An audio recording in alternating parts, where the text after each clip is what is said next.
이야기 시작에 앞서 구독과 좋아요를 눌러주시면 채널이 성장하는데 큰 도움이 됩니다. 그럼 이야기 시작해 볼게요. 식탁을 세게 내리치는 소리에 62세 박민호 할아버지는 일부러 몸을 떨며 놀란 척 했습니다. 할아버지 앞에는 빨갛게 인주가 묻은 인감도장과 부동산 처분 위임장이 놓여 있었습니다. 재혼한 지 1년 된 56세 아내 이수진 씨가 짜증 섞인 목소리로 말합니다. 여보, 그냥 도장 찍으라니까. 이게 다 당신 요양원 비용 마련하려고 그러는 거잖아. 빨리 찍어. 할아버지는 침을 질질 흘리는 척하며 고개를 푹 숙였습니다. 이수진 씨는 휴지를 던지며 혐오스러운 표정을 지었죠. 아유, 더러워. 진짜 빨리 도장이나 찍으라고. 그런데 여기서 여러분이 모르는 사실이 있습니다. 박민호 할아버지의 정신은 그 어느 때보다 맑았습니다. 사실 할아버지는 치매가 아니었습니다. 병원에서 받은 건 경도인지장애 초기 진단뿐이었죠. 그런데 왜 할아버지는 6개월 동안 치매 연기를 시작했을까요? 어느 날 새벽 할아버지는 우연히 아내의 통화를 듣게 됩니다. 응, 오빠 그 영감 곧 요양원 보낼 거야. 치매 진단서만 제대로 나오면 내가 후견인 돼서 건물이든 뭐든 다 팔아치울 수 있대. 60억은 기본이야.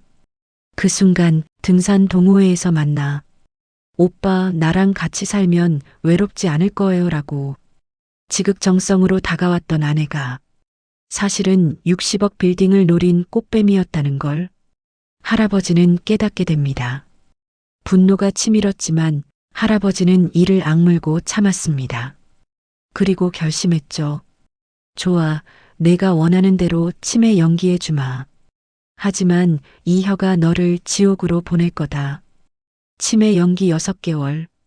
재산을 노린 아내의 충격적인 최후. 밥에 침 뱉어주고 딸을 문전박대하고 법원에서 후견인 신청까지 한 아내. 과연 할아버지는 이 지옥 같은 6개월을 어떻게 버텼을까요?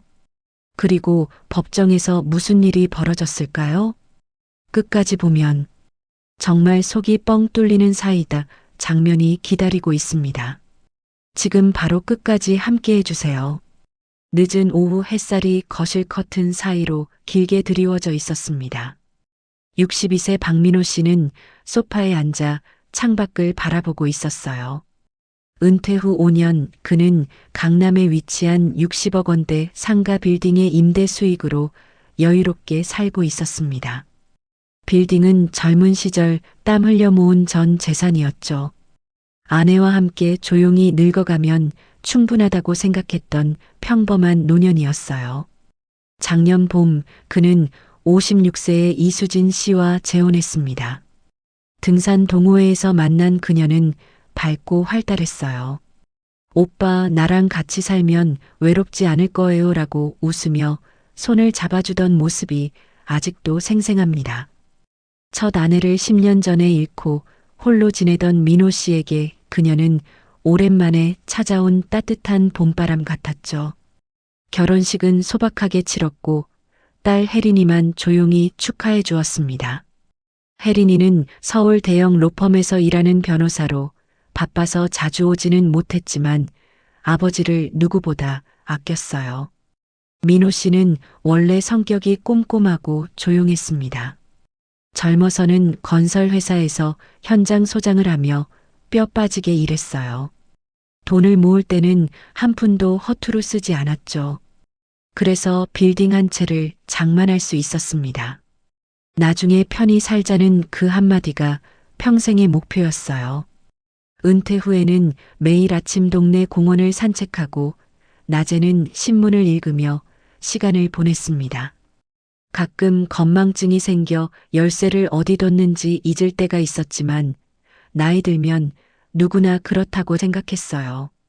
그러던 어느 날 건망증이 너무 심해져 병원을 찾았습니다. 신경과 의사는 여러 검사를 한 뒤 경도인지장애 초기 단계입니다라고 했어요. 치매로 가는 길목에 있다는 말이었죠.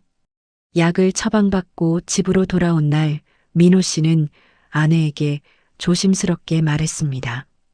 수진아, 나 경도인지장애라고 하네. 이수진 씨는 잠시 놀란 표정을 짓더니 곧 웃으며 민호 씨의 손을 잡았어요. 괜찮아요, 오빠. 약 잘 챙겨 먹고 나랑 같이 운동 많이 하면 좋아질 거예요. 내가 옆에 있잖아요. 그 말에 민호 씨는 마음이 놓였습니다. 아내가 든든하게 곁에 있어주니 혼자 병과 싸우는 기분이 아니었어요. 그날 저녁 둘은 오랜만에 소주 한 잔씩 하며 옛날 이야기를 나눴습니다. 이수진 씨는 민호 씨의 어깨에 머리를 기대며 우리 오래오래 같이 살자고 속삭였어요. 민호 씨는 그 말에 고개를 끄덕이며 미소 지었습니다. 하지만 그날 밤 모든 것이 달라졌습니다. 민호 씨는 잠결에 화장실에 가려고 안방 문을 살짝 열었어요. 문틈으로 새어나오는 작은 목소리가 들렸습니다. 이수진 씨가 누군가와 통화 중이었어요. 시계는 새벽 1시를 가리키고 있었죠. 응, 오빠. 그 영감 곧 요양원 보낼 수 있을 거야. 치매 진단서만 제대로 나오면 내가 후견인 돼서 건물이든 뭐든 다 내 맘대로 할 수 있대. 민호 씨는 순간 숨이 멎는 듯 했습니다. 귀를 의심하며 문에 더 가까이 다가갔어요. 50억은 기본이야. 담보 잡고 대출도 좀 끌어다 쓰면 우리 둘이 편히 살 돈 충분하지 않아? 응, 나도 빨리 이 냄새 나는 집에서 나가고 싶어. 그녀의 목소리는 차갑고 날카로웠습니다. 평소 민호 씨 앞에서 보여주던 따스함은 온데간데 없었어요. 민호 씨는 문틀을 꽉 쥐었습니다. 손끝이 떨리고 가슴이 쿵쾅거렸어요. 배신감이 밀려왔지만 소리를 내지 않으려고 이를 악물었습니다. 통화가 끝나고 이수진 씨가 침대에 다시 눕는 기척이 들렸을 때 민호 씨는 조용히 문을 닫고 거실 소파로 돌아왔습니다. 어둠 속에서 천장을 바라보며 한참을 누워 있었어요. 머릿속이 복잡했습니다. 그녀가 처음부터 재산을 노리고 접근했다는 사실이 뼈저리게 와닿았습니다. 사랑인 줄 알았던 모든 순간이 거짓으로 느껴졌어요. 지금 따지면 부인할 거야. 증거도 없고. 민호 씨는 눈을 감고 깊이 숨을 들이마셨습니다. 분노가 치밀었지만 냉정하게 생각하려 애썼어요. 젊었을 때 현장 일을 하며 배운 것이 하나 있었습니다. 섣부른 감정은 일을 그르친다는 사실이죠. 좋아. 내가 원하는 대로 해주마. 그는 천천히 일어나 주방으로 갔습니다. 서랍에서 작은 초소형 녹음기를 꺼냈어요. 몇 년 전 딸 혜린이가 선물로 준 물건이었습니다. 아빠 안전하게 다니세요라고 건네주던 딸의 얼굴이 떠올랐어요. 민호 씨는 녹음기를 손에 쥐고 다시 소파에 앉았습니다. 창밖으로 새벽빛이 희미하게 스며들고 있었어요. 그의 눈빛은 지금까지와 달리 차갑고 단호했습니다. 이제 전쟁이 시작될 터였습니다. 상대는 교활하고 무기도 많아요. 하지만 민호 씨는 자신의 무기를 이미 준비했습니다. 바로 치매 연기였죠. 아직 아무도 모릅니다. 이 조용한 노인이 앞으로 어떤 싸움을 벌일지, 이수진 씨가 꿈꾸는 달콤한 미래가 곧 지옥으로 변할지도 모른다는 것을요. 민호 씨는 창밖을 보며 낮게 중얼거렸습니다. 조금만 기다려. 내가 한 모든 걸 후회하게 만들어줄 테니까. 그날 새벽 이후로 박민호 씨의 집안 공기는 무겁게 가라앉았습니다. 겉으로는 아무 일도 없는 듯 했지만 민호 씨의 가슴 속에는 차가운 불길이 타오르고 있었어요. 이수진 씨는 여전히 밝은 얼굴로 아침을 차리고 오빠, 오늘도 날씨 좋네요라고 웃으며 말했습니다. 하지만 민호 씨는 그 미소 뒤에 숨겨진 계산을 이제 알았죠. 치매 연기를 시작한 지 일주일쯤 지났을 무렵입니다. 민호 씨는 일부러 밥을 먹다 숟가락을 떨어뜨리고 국물을 흘리며 멍한 표정을 지었습니다. 입가에 밥알이 묻도록 천천히 씹고 가끔 허공을 바라보며 중얼거렸어요. 이수진 씨는 처음엔 오빠 조심해요라고 손수건으로 닦아주었지만 며칠 지나자 표정이 달라지기 시작했습니다. 어느 저녁 식사 자리였어요. 식탁 위에는 된장찌개와 나물 몇 가지가 놓여 있었습니다. 민호 씨는 일부러 젓가락을 잘못 쥐고 밥을 입에 가져가다 반을 떨어뜨렸습니다. 흰 쌀밥이 식탁보 위로 툭툭 떨어졌어요. 아유, 오빠, 또 그러네. 이수진 씨가 한숨을 쉬며 휴지를 가져와 닦았습니다. 목소리에 짜증이 살짝 섞여 있었어요. 민호 씨는 고개를 푹 숙이고 손을 떨며 중얼거렸습니다. 미안해, 내가 왜 이러지. 그는 속으로 이를 악물었어요. 치욕스러웠습니다.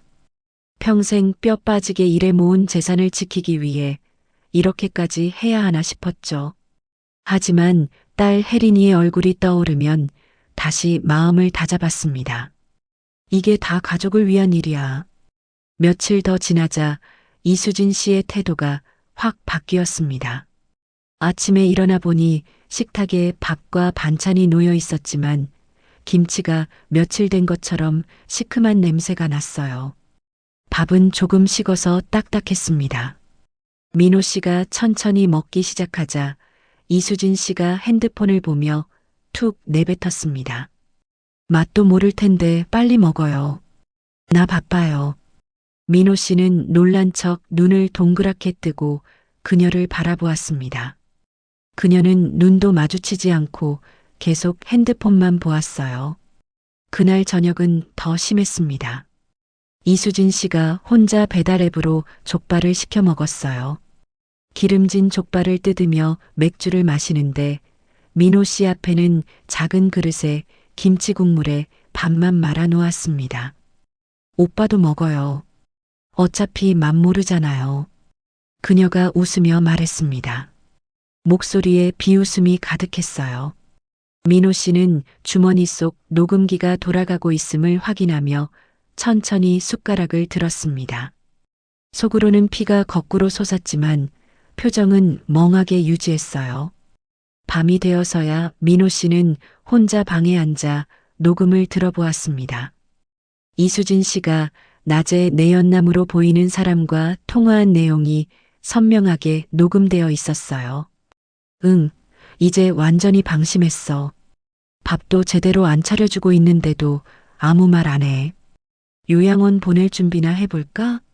후견인 신청하면 건물 담보 대출부터 받아야지. 민호 씨는 녹음기를 꽉 쥐었습니다. 손이 떨렸어요. 조금만 더 참아야 해. 증거가 더 필요했습니다. 지금 고소해도 그녀가 교묘하게 빠져나갈 수 있었어요. 가장 힘든 날은 딸 혜린이가 찾아온 날이었습니다. 오후 3시쯤 초인종이 울렸어요. 민호 씨는 거실 소파에 앉아 TV를 보던 중이었죠. 이수진 씨가 현관으로 나가 문을 열었습니다. 어머, 혜린아. 웬일이야? 혜린이는 가방을 들고 서 있으며 웃었습니다. 아빠 보고 싶어서요. 아버님 계세요? 민호 씨는 문 쪽을 보며 가슴이 뛰었어요. 딸을 보자 눈물이 날 것 같았습니다. 하지만 연기를 계속해야 했죠. 그는 일부러 고개를 숙이고 멍하니 벽만 바라보았습니다. 이수진 씨가 혜린이를 막아서며 말했습니다. 오늘 아버님 컨디션이 너무 안 좋아서 사람도 잘 못 알아보시고 아침부터 난동 좀 부리셔서 약 드리고 주무시게 했어. 혜린이의 목소리가 걱정스럽게 변했습니다. 정말요?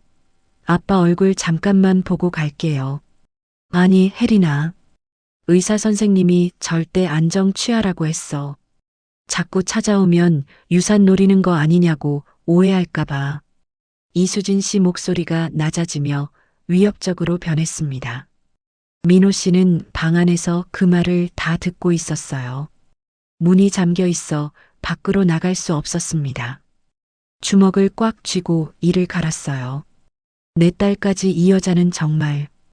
혜린이는 한참 현관에 서 있다가 결국 발길을 돌렸습니다. 그럼 아빠 쾌유 빌게요. 나중에 다시 올게요. 문이 닫히는 소리가 들리자 민호 씨는 침대에 주저앉았습니다. 눈물이 핑 돌았어요. 평생 딸 하나만 아끼며 살았는데 그 딸을 문전박대하다니. 분노가 가슴을 짓눌렀습니다. 그날 밤 민호 씨는 창가에 서서 한참을 밖을 내다보았습니다. 거리에는 가로등 불빛이 길게 드리워져 있었어요. 이대로 두면 안 돼. 더 확실한 증거가 필요해. 그는 녹음기를 확인하고 배터리를 새 것으로 갈았습니다. 이제는 후견인 신청까지 준비하는 기색이 보였어요. 이수진 씨는 날이 갈수록 대담해졌습니다. 어느 날은 민호 씨가 화장실에 가는 척하며 문틈으로 그녀를 보았어요. 그녀가 서류를 펼쳐놓고 변호사와 통화 중이었죠. 네, 진단서는 다 준비됐어요. 법원에 청구만 하면 후견인 지정은 문제 없대요. 그럼 바로 건물 처분 위임장부터. 민호 씨는 그 말을 듣고 가슴이 철렁 내려앉았습니다. 시간이 별로 남지 않았어요. 연기를 더 철저히 해야 했습니다. 하지만 마음 한구석에서는 두려움이 스멀스멀 올라왔어요. 내가 이 싸움에서 이길 수 있을까? 법원이 정말 내 편을 들어줄까? 밤늦게까지 잠을 이루지 못했습니다. 천장을 바라보며 수없이 생각했어요. 젊었을 때 현장 일을 할 때도 이렇게 힘든 적은 없었죠. 몸이 힘든 건 참을 수 있지만 마음이 찢어지는 건 견디기 어려웠습니다. 그러나 새벽이 되자 민호 씨는 다시 마음을 다잡았습니다. 딸 혜린이에게 연락할 방법을 찾아야 했어요. 직접 전화하면 이수진 씨가 알게 될 테니 더 조심스럽게 움직여야 했습니다. 그리고 무엇보다 법원에 갈 날이 다가오고 있다는 걸 알았죠. 좋아. 내가 판을 키웠으니 나도 끝까지 간다. 민호 씨는 창밖으로 밝아오는 하늘을 보며 낮게 중얼거렸습니다. 이제 더 깊은 어둠 속으로 들어갈 때였어요. 하지만 그 끝에 빛이 있을 거라 믿었습니다. 가족을 지키고 자신의 인생을 되찾기 위해. 아침 햇살이 창문을 통해 들어오는데도 박민호 씨의 방 안은 여전히 어두웠습니다. 문은 잠겨 있었고 손잡이를 돌려보아도 꿈쩍도 하지 않았어요. 이수진 씨가 어제 저녁 오빠, 오늘은 푹 쉬세요라고 말하며 문을 잠가버린 뒤였죠. 민호 씨는 침대에 앉아 한숨을 내쉬었습니다. 이제 연기가 아니라 진짜 갇힌 신세가 된 기분이었어요. 며칠 전부터 이수진 씨의 움직임이 바빠졌습니다. 아침 일찍 나가서 오후 늦게 들어오고 서류 봉투를 들고 다니며 변호사와 자주 통화했어요. 민호 씨는 문틈으로 그 모습을 보며 속으로 중얼거렸습니다. 후견인 신청을 준비하는구나. 한국 법원에서 성년 후견인 제도는 치매 노인을 보호한다고 하지만 잘못 쓰이면 재산을 빼앗는 도구가 될 수 있죠. 민호 씨는 그 사실을 이미 알고 있었습니다. 그날 오후 이수진 씨가 방 문을 열고 들어왔습니다. 평소와 달리 옷차림이 단정했고 화장도 꼼꼼히 했어요. 손에는 검은 서류 가방이 들려 있었습니다. 오빠, 오늘 산책 좀 할까요? 날씨가 좋아요. 그녀의 목소리는 부드러웠지만 눈빛에 서두르는 기색이 보였어요. 민호 씨는 일부러 느린 동작으로 일어나며 고개를 끄덕였습니다. 휠체어를 꺼내 앉으라고 하더군요. 다리가 불편하시니까 타세요라고 말입니다. 민호 씨는 순순히 따랐어요. 속으로는 긴장했지만 표정은 멍하게 유지했습니다. 차에 태워진 곳은 예상대로 가정법원이었습니다. 서울가정법원 앞 주차장에 차를 세우고 이수진 씨가 휠체어를 밀며 건물로 들어갔어요. 로비에는 사람들이 많았습니다. 이혼 소송, 상속 문제, 후견인 신청을 하러 온 노부모와 자녀들이 앉아 기다리고 있었죠. 민호 씨는 그 모습을 보며 가슴이 무거워졌습니다. 나도 이제 저들 중 하나구나. 법정 대기실에서 그녀가 고용한 변호사가 기다리고 있었습니다. 50대 중반쯤 된 남자 변호사였어요. 서류를 펼쳐놓고 이수진 씨에게 속삭였습니다. 진단서는 완벽합니다. 병원 협조도 받았고요. 사모님이 후견인으로 지정되는 건 시간 문제예요. 이수진 씨가 회심의 미소를 지었습니다. 입꼬리가 살짝 올라가며 눈가에 주름이 잡혔어요. 민호 씨는 휠체어에 앉아 고개를 푹 숙인 채 그 광경을 지켜보았습니다. 속으로는 이를 갈았지만 손은 무릎 위에 얌전히 올려놓았어요. 법정 안으로 들어서자 엄숙한 분위기가 느껴졌습니다. 판사석은 높이 있고 양쪽에 청구인과 피청구인 자리가 나란히 놓여 있었습니다. 민호 씨는 피청구인 쪽에 앉혀졌어요. 이수진 씨와 변호사가 옆에 섰습니다. 판사님은 60대 초반 여성 판사였어요. 안경 너머로 날카로운 눈빛이 인상적이었습니다. 심판이 시작되자 판사님이 서류를 넘기며 물었습니다. 박민호 씨, 본인의 이름과 나이를 말씀하실 수 있습니까? 민호 씨는 고개를 들지 않고 입을 살짝 벌린 채 침묵했습니다. 일부러 눈동자를 흔들며 멍한 표정을 지었어요. 이수진 씨가 재빨리 끼어들었습니다. 판사님, 남편은 지금 제 얼굴도 제대로 못 알아보는 상태예요. 대화가 거의 불가능합니다. 병원 진단서에도 나와 있어요. 그녀가 서류를 가리키며 말했습니다. 변호사도 거들었어요. 경도 인지장애를 넘어 중증 치매 단계로 진행 중입니다. 본인 의사결정 능력이 상실됐다고 판단됩니다. 판사님이 민호 씨를 다시 보며 물었습니다. 박민호 씨, 여기 왜 오셨는지 아세요? 민호 씨는 천천히 고개를 저었습니다. 속으로는 가슴이 쿵쾅거렸어요. 지금이야말로 연기를 완벽하게 해야 해. 하지만 마음 한구석에서는 두려움이 올라왔습니다. 법원이 정말 그녀 편을 들면 어떻게 될까? 재산은 물론 자유까지 잃을 수 있죠. 판사님이 한숨을 쉬며 서류를 정리하려 할 때였습니다. 법정문이 열리는 소리가 났어요. 날카로운 구두 소리가 또각또각 울렸습니다. 민호 씨는 살짝 고개를 들어 그쪽을 보았습니다. 익숙한 목소리가 들렸어요. 판사님, 잠시 기다려주세요. 이수진 씨가 깜짝 놀라 뒤를 돌아보았습니다. 얼굴이 창백해졌어요. 너 여기 어떻게? 들어온 사람은 딸 박혜린이었어요. 검은 정장에 머리를 단정히 묶고 손에는 서류 가방을 들고 있었습니다. 혜린이는 차분한 목소리로 말했습니다. 저는 이 사건 피후견인 박민호 씨의 딸이자 법률 대리인 박혜린입니다. 아버지를 대신해 의견을 진술하겠습니다. 법정이 술렁였습니다. 판사님이 안경을 고쳤으며 물었습니다. 법률 대리인으로 등록된 기록이 없는데요? 혜린이가 서류 한 장을 제출하며 대답했습니다. 방금 등록했습니다. 아버님께서 미리 위임장을 주셨었어요. 그리고 이 청구에 대해 반대 의견이 있습니다. 이수진 씨가 황급히 변호사 팔을 잡았습니다. 변호사가 앞으로 나서며 말했습니다. 판사님, 이건 돈 욕심에 눈먼 딸이 아버지를 이용하려는 시도입니다. 청구인께서 1년 넘게 병간호를 도맡아 하셨는데 혜린이는 담담하게 가방에서 작은 스피커를 꺼냈습니다. 판사님이 눈썹을 치켜 올렸어요. 그럼 이걸 들어보시고 판단해 주세요.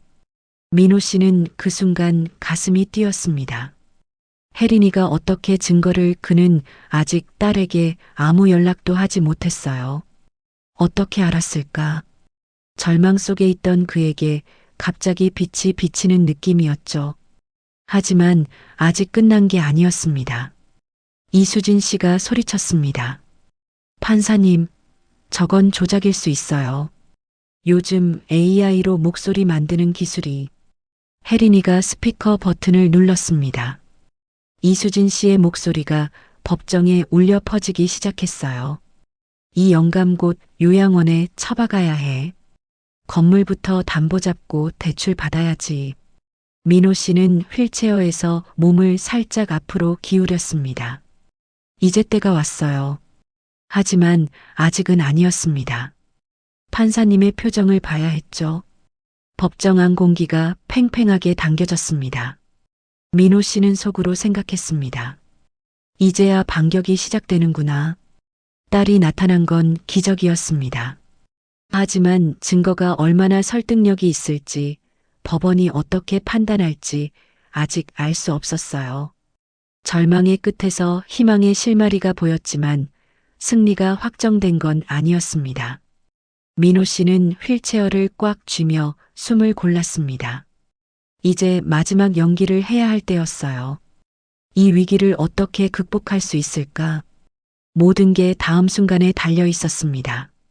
법정 안 공기가 순간 얼어붙었습니다. 스피커에서 흘러나오는 이수진 씨의 목소리가 메아리처럼 울려 퍼졌어요. 이 냄새 나는 영감 탱탱하게 요양원에 처박고 건물 담보 대출부터 받자. 돈만 챙기면 우리 둘이 편히 살 수 있어. 그 적나라한 말들이 하나하나 법정 벽에 부딪히며 되돌아왔습니다. 민호 씨는 휠체어 손잡이를 꽉 쥐었습니다. 6개월 동안 삼킨 분노와 치욕이 이제 터져 나오려는 순간이었어요. 이수진 씨의 얼굴이 순식간에 하얗게 질렸습니다. 그녀는 변호사 팔을 잡고 소리쳤습니다. 판사님, 이건 조작이에요. 요즘 AI로 목소리 만드는 게 쉽다면서요. 변호사도 당황한 기색으로 판사님을 바라보았어요. 하지만 판사님은 손을 들어 조용히 하라는 신호를 보냈습니다. 혜린이가 담담하게 말했습니다. 조작이 아닙니다. 녹음 파일의 메타데이터와 음성 분석 자료도 준비했습니다. 필요하시면 전문가 소환도 가능해요. 그때 민호 씨는 천천히 고개를 들었습니다. 휠체어에 앉은 채로 등을 곧게 펴고 또렷한 눈빛으로 이수진 씨를 바라보았어요. 그녀와 눈이 마주치자 이수진 씨가 뒤로 주춤 물러났습니다. 민호 씨가 입을 열었습니다. 목소리는 낮았지만 법정 구석구석까지 울릴 만큼 선명했어요. 조작이 아니에요. 제가 직접 녹음한 겁니다. 법정 안이 술렁였습니다. 판사님도 안경을 고쳤으며 민호 씨를 똑바로 보았어요. 민호 씨는 휠체어에서 천천히 일어났습니다. 다리가 조금 떨렸지만 힘주어 섰어요. 제 정신은 멀쩡합니다. 6개월 동안 치매 연기를 한 건 이 사람의 속셈을 확인하기 위해서였어요. 이수진 씨가 비명을 지르듯 소리쳤습니다. 거짓말. 오빠 왜 그래? 나까지 이렇게. 민호 씨는 차분하게 말을 이었습니다. 밥에 침 뱉어서 줄 때도 딸을 문전박대할 때도 다 듣고 있었어요. 주머니 속 녹음기가 돌아가고 있었죠. 혜린이가 아버지 쪽으로 다가와 팔을 잡아주었습니다. 민호 씨는 딸의 손을 꼭 쥐었어요. 그 손에서 전해지는 따뜻함에 가슴이 벅차올랐습니다. 오랜만에 느껴보는 가족의 온기였어요. 판사님이 민호 씨에게 물었습니다. 박민호 씨, 지금 의사결정 능력이 충분하다고 보십니까? 민호 씨가 고개를 끄덕였습니다. 네, 판사님. 경도인 지장에는 있지만 일상생활과 재산 관리에 지장은 없습니다. 이미 6개월 전에 신탁계약을 통해 재산을 딸과 신탁회사에 위임했습니다. 혜린이가 추가 서류를 판사님께 제출했습니다. 여기 대용 신탁 계약서입니다. 아버님께서 치매가 진행될 경우를 대비해 미리 준비하신 거예요. 설령 후견인이 지정된다 해도 청구인이 가져갈 수 있는 재산은 없습니다. 이수진 씨가 그 말을 듣고 바닥에 주저앉았습니다. 눈물이 흘러내렸지만 민호 씨는 그 눈물을 더 이상 믿지 않았어요. 그녀가 바지가랑이를 붙잡고 매달렸습니다. 여보, 내가 잘못했어. 잠깐 미쳤나 봐. 한 번만 용서해줘. 우리 다시 잘 살아보자. 민호 씨는 그녀의 손을 조용히 뿌리쳤습니다. 목소리는 단호했지만 분노보다는 피로가 느껴졌어요. 용서는 법원에서 해달라고 하세요. 나는 당신을 사기와 노인 학대, 감금 혐의로 고소할 겁니다. 판사님이 경위들을 불렀습니다. 2명의 법원 경위가 다가와 이수진 씨를 부축해 일으켰어요. 그녀는 발버둥 치며 소리쳤지만 결국 법정 밖으로 끌려나갔습니다. 법정이 조용해졌습니다. 판사님이 민호 씨를 보며 말했습니다. 후견인 신청은 기각합니다. 추가로 형사 고소권은 검찰로 송치하겠습니다. 민호 씨는 고개를 숙여 인사했습니다. 감사합니다, 판사님. 법정을 나서며 혜린이가 아버지의 팔을 잡았습니다. 복도 창밖으로 겨울 햇살이 비치고 있었어요. 민호 씨는 딸을 보며 미소 지었습니다. 혜린아, 내가 어떻게 알았니? 혜린이가 눈가를 살짝 붉히며 대답했습니다. 아빠, 지난번 방문했을 때 문이 잠겨 있는 걸 보고 이상하다 싶었어요. 그 뒤로 아버님 주치의 선생님께 연락하고 집 근처 약국에도 물어봤어요. 약 드시는 게 평소와 다르다고 하시더라고요. 그래서 계속 지켜봤어요. 민호 씨는 딸의 손을 더 꼭 쥐었습니다. 미안하다. 아빠가 연락도 못하고 너만 걱정시켰구나. 혜린이가 고개를 저었습니다. 아니에요, 아빠. 오히려 제가 늦게 알아챘어요. 아빠가 혼자 얼마나 힘드셨을까 생각하면 가슴이 아파요. 둘은 법원 계단을 내려오며 한참을 말없이 걸었습니다. 차가운 바람이 불었지만 마음은 따뜻했습니다. 민호 씨가 먼저 입을 열었습니다. 혜린아, 고마워. 내 덕분에 아빠가 다시 사람 구실하게 됐어. 혜린이가 웃으며 말했습니다. 아빠, 이제부터는 혼자 끙끙 앓지 마세요. 무슨 일 있으면 바로 저한테 말씀하세요. 우리가 가족이잖아요. 민호 씨는 고개를 끄덕였습니다. 그래. 앞으로는 그럴게. 아빠도 이제 나이 들었으니까 너한테 기대도 좀 해야지. 혜린이가 아버지의 어깨를 감싸 안았습니다. 아빠, 우리 같이 건강하게 오래오래 살아요. 맛있는 것도 많이 먹고 여행도 다니고요. 민호 씨는 딸의 말에 웃음이 나왔습니다. 오랜만에 진심 어린 웃음이었어요. 그래, 혜린아. 아빠가 맛집 알아봐 둘게. 법원 앞 정원에 앉아 둘은 한참을 이야기를 나눴습니다. 그동안 쌓인 오해와 걱정이 하나씩 풀려나갔어요. 민호 씨는 딸에게 6개월 동안의 연기를 털어놓았고 혜린이는 아버지의 용기와 지혜에 감탄했습니다. 아빠, 정말 대단하세요. 저라면 그럴 용기 못 냈을 거예요. 민호 씨가 손을 내저었습니다. 아니야. 내가 있었기 때문에 할 수 있었어. 가족을 지키고 싶었을 뿐이야. 해가 뉘엿뉘엿 지고 있었습니다. 민호 씨는 하늘을 올려다보았어요. 먹구름이 걷히고 맑은 석양이 비치고 있었습니다. 6개월 동안의 어둠이 서서히 물러가는 느낌이었죠. 이제 집으로 돌아가면 빈집이겠지만 더 이상 외롭지 않을 겁니다. 딸이 곁에 있고 자신의 인생이 다시 제자리로 돌아왔으니까요. 민호 씨는 가슴 깊이 숨을 들이마셨습니다. 앞으로 어떤 날들이 기다리고 있을까? 하지만 이제는 두렵지 않았어요. 가족의 소중함을 다시 깨달았고 자신의 힘을 믿게 되었으니까요. 혜린이가 아버지의 손을 잡으며 말했습니다. 아빠, 오늘부터 새로 시작이에요. 민호 씨가 미소 지으며 대답했습니다. 그래, 혜린아. 우리 같이 잘 살아보자. 두 사람의 그림자가 길게 드리워진 법원 앞길을 따라 따뜻한 석양이 그들을 비추고 있었습니다. 법원 문을 나서자 차가운 겨울 바람이 불어왔습니다. 하지만 박민호 씨의 가슴은 따뜻했습니다. 딸 혜린이의 팔을 잡고 천천히 계단을 내려오는데 석양이 둘의 그림자를 길게 끌며 따라왔어요. 6개월 동안의 무거운 짐이 서서히 내려놓아지는 느낌이었죠. 민호 씨는 깊이 숨을 들이마셨습니다. 오랜만에 자유로운 공기가 폐까지 스며드는 듯 했습니다. 혜린이가 아버지를 보며 미소 지었습니다. 아빠, 이제 집에 가요. 오늘은 제가 운전할게요. 민호 씨는 고개를 끄덕였습니다. 차에 타자 혜린이가 히터를 세게 틀어주었어요. 창밖으로 서울 시내가 스치며 지나갔습니다. 빌딩 숲 사이로 해가 지고 있었죠. 민호 씨는 그 광경을 보며 생각했습니다. 이 도시에서 평생 일하며 살았는데 이제야 제대로 보는 기분이야.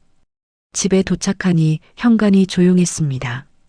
이수진 씨가 끌려간 뒤라 집안은 텅 비어 있었어요. 민호 씨는 신발을 벗으며 한숨을 쉬었습니다. 혜린이가 주방으로 가 커피를 타오며 말했습니다. 아빠 앉아서 쉬세요. 제가 저녁 차릴게요. 민호 씨는 소파에 앉아 딸의 뒷모습을 바라보았습니다. 혜린이는 냉장고를 열고 재료를 꺼내며 익숙하게 요리를 시작했어요. 젊은 시절 어머니가 해주던 김치찌개 냄새가 곧 주방에 퍼졌습니다. 민호 씨는 그 향기에 눈가가 촉촉해졌어요. 식탁에 앉아 둘은 조용히 밥을 먹었습니다. 혜린이가 먼저 입을 열었습니다. 아빠, 그동안 정말 고생 많으셨어요. 혼자 얼마나 무서우셨을까. 민호 씨는 숟가락을 내려놓고 딸을 보았습니다. 혜린아, 아빠가 미안해. 너한테 아무 말도 못하고 걱정만 끼쳤어. 혜린이가 고개를 저었습니다. 아니에요. 아빠가 그렇게 강하게 버티신 게 자랑스러워요. 저라면 포기했을지도 몰라요. 민호 씨는 미소 지었습니다. 내가 있었기 때문에 버틸 수 있었어. 내 얼굴 떠올릴 때마다 이겨내야지 다짐했죠. 혜린이가 아버지의 손을 잡았습니다. 그 손은 거칠었지만 따뜻했습니다. 앞으로는 그런 일 없게요. 제가 더 자주 올게요. 주말마다 내려올게요. 민호 씨는 고개를 끄덕였습니다. 그래. 아빠도 이제 서울 올라가서 너랑 밥도 먹고 산책도 할게. 저녁을 먹고 둘은 거실에 앉아 차를 마셨습니다. 창밖으로 밤하늘이 맑게 펼쳐져 있었어요. 별이 반짝이고 있었죠. 민호 씨가 창가에 서서 말했습니다. 오랜만에 하늘이 이렇게 맑네. 혜린이가 다가와 아버지 옆에 섰습니다. 먹구름이 거친 거예요. 이제 좋은 날만 올 거예요. 그날 밤 혜린이는 집에 머물렀습니다. 민호 씨는 오랜만에 안방에서 잠을 잤어요. 딸이 옆방에 있다는 사실만으로도 마음이 편안했습니다. 새벽에 잠깐 깨어보니 창밖으로 달이 밝게 빛나고 있었어요. 민호 씨는 이불을 끌어올리며 생각했습니다. 이제 진짜 새로 시작이구나. 며칠 후 민호 씨는 혼자 동네 공원을 산책했습니다. 겨울 나무들이 앙상했지만 봄이 멀지 않았음을 알 수 있었어요. 벤치에 앉아 신문을 읽는데 옆에 노부부가 지나갔습니다. 서로 팔을 잡고 천천히 걷는 모습이 보기 좋았죠. 민호 씨는 그 모습을 보며 미소 지었습니다. 나도 혜린이랑 손잡고 이렇게 걷고 싶구나. 집으로 돌아오니 혜린이가 또 와 있었습니다. 주말마다 내려오겠다는 약속을 지키고 있었어요. 이번에는 작은 상자를 들고 왔습니다. 아빠, 이거 드릴게요. 상자 안에는 새 스마트폰이 들어 있었습니다. 혜린이가 웃으며 말했습니다. 이제 이거 쓰세요. 영상 통화도 되고 언제든 연락할 수 있어요. 민호 씨는 어색하게 폰을 만지며 웃었습니다. 아빠가 이걸 할 수 있을까? 제가 가르쳐 드릴게요. 천천히 하시면 돼요. 둘은 소파에 앉아 폰 설정을 했습니다. 혜린이가 사진을 찍어 배경화면으로 넣어 주었어요. 법원 앞에서 찍은 아버지와 딸의 사진이었죠. 민호 씨는 그 화면을 보며 가슴이 벅차올랐습니다. 시간이 흘러 봄이 왔습니다. 벚꽃이 만발한 날 혜린이가 아버지를 서울로 데려갔어요. 여의도 벚꽃길을 같이 걸었습니다. 꽃잎이 흩날리는 가운데 민호 씨가 말했습니다. 혜린아, 아빠가 너 낳고 키운 게 제일 잘한 일이야. 혜린이가 아버지 팔을 꼭 잡았습니다. 저도 아빠 딸로 태어나서 행복해요. 사랑해요, 아빠. 민호 씨는 눈물을 글썽이며 대답했습니다. 아빠도 사랑한다. 정말 고마워. 그해 여름 민호 씨는 빌딩 관리도 신탁회사에 맡기고 더 여유롭게 살았습니다. 혜린이와 같이 여행도 다녔어요. 제주도 바다를 보며 둘은 많은 이야기를 나눴습니다. 민호 씨는 젊은 시절 힘들었던 일, 첫 아내와의 추억, 혜린이를 키우던 때를 털어놓았어요. 혜린이는 자신의 일상과 미래 꿈을 말했습니다. 가을이 되자 민호 씨는 동호회에 다시 나갔습니다. 등산 동호회였지만 이번에는 가벼운 코스만 골랐어요. 혜린이가 함께 따라오기도 했습니다. 산 정상에서 내려다보는 서울이 아름다웠어요. 아빠, 여기서 보면 세상이 참 넓어요. 그래. 앞으로도 같이 많이 봐야지. 겨울이 다시 왔습니다. 1년 전 그 어두운 날들과는 달리 집안은 따뜻한 불빛으로 가득했습니다. 크리스마스 이브에 혜린이가 친구들을 데려왔어요. 젊은 변호사 동료들 몇 명이 민호 씨를 아버님이라 부르며 인사했습니다. 식탁에는 고기와 떡국이 풍성하게 차려졌어요. 민호 씨는 모두를 보며 말했습니다. 다들 고마워. 우리 혜린이 잘 부탁해. 젊은이들이 웃으며 대답했습니다. 네, 아버님. 혜린이 자랑이에요. 그날 밤 민호 씨는 창가에 서서 하늘을 올려다보았습니다. 별이 총총히 빛나고 있었어요. 1년 전 새벽 배신을 알게 된 그날도 이런 하늘을 보았죠. 하지만 이제는 다릅니다. 외로움 대신 감사함이 가슴을 채웠습니다. 혜린이가 다가와 아버지 옆에 섰습니다. 아빠, 무슨 생각하세요? 민호 씨가 미소 지었습니다. 그냥 인생이 참 신기하다 싶어서. 힘든 일도 지나고 나면 좋은 날이 오는구나. 혜린이가 고개를 끄덕였습니다. 네, 아빠. 정의는 늦어도 반드시 온다고 하잖아요. 가족도 마찬가지예요. 민호 씨는 딸의 어깨를 감싸 안았습니다. 맞아. 내가 있어서 아빠는 다시 웃을 수 있게 됐어. 집안에서 웃음소리가 흘러나왔습니다. 따뜻한 불빛이 창문을 통해 새어나가며 밤거리를 비추고 있었어요. 박민호 씨는 이제 압니다. 나이 들어서도 새로 시작할 수 있다는 걸. 배신과 아픔이 있어도 사랑과 믿음으로 이겨낼 수 있다는 걸. 그리고 무엇보다 가족이 곁에 있다는 게 얼마나 큰 축복인지. 맑은 하늘 아래 그의 노년은 이제 진짜 봄을 맞이했습니다. 앞으로도 좋은 날들이 이어질 거예요. 서로 아끼고 지키며 함께 웃는 날들이요. 민호 씨는 낮게 중얼거렸습니다. 고마워. 이 모든 날들에